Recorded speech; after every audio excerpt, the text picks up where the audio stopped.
Hello guys, welcome back to the Kilohertz Mercedes channel. You join me once again with my G Wagon.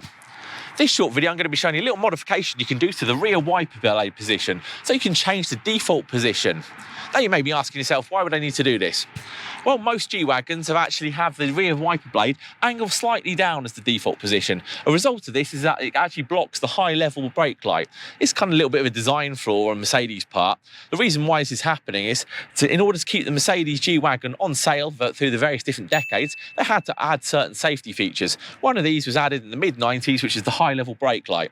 As a result, on most models, the actual default position cuts across. So this short video, I'm going to be showing you how you actually change that so the default position is nice and snug at the top like this. So it looks better and it's slightly safer, I guess. Anyway, let's get started. Okay, to start with, we need to remove the plastic cover which covers the bolt which holds the wiper onto the car.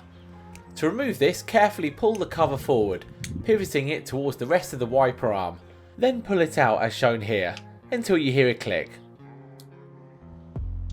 With the cover removed and stored in a safe place, use a 13mm socket to loosen and remove the bolt and washer.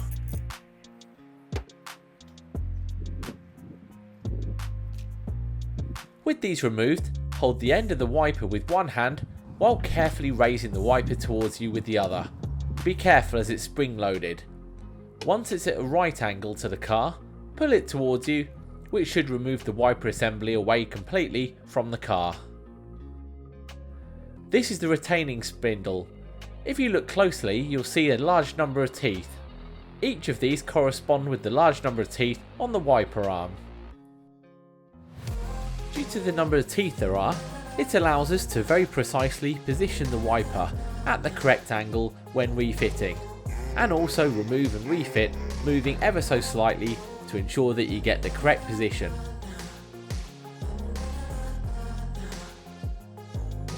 Now to refit the wiper arm in the correct position. With the wiper and the spring mechanism at 90 degrees to each other, roughly position the actual blade as close as you can to the upper window sill. Not so high that the rubber blade is not touching the glass, however.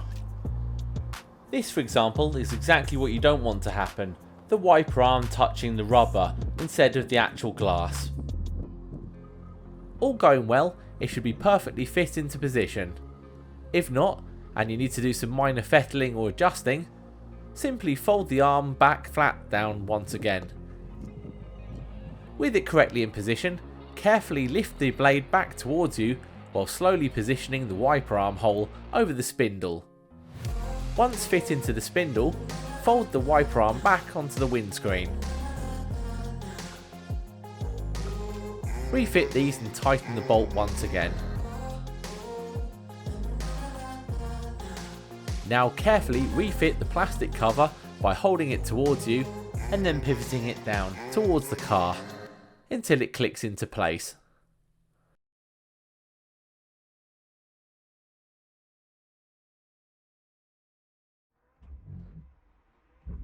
One final thing to test before it's job complete. From within the car, test the rear washer wiper action to ensure that the wiper always returns back to the new position without any issues. And here is a comparison between how it looks now, flush against the top of the window, and how it was before, positioned down the window around 10 centimeters or so. And again, a comparison from outside of the car, how it was previously, and how it sits now, a lot tidier and neater. Okay, so that pretty much wraps up this video. Now if you enjoyed it, please give it a thumbs up, which does help the channel grow. And if you want to see more videos like this, please click on that subscribe button, as well as the bell icon, so you're notified as soon as I upload new videos and content. As always, thanks a lot for watching. Until next time, cheers.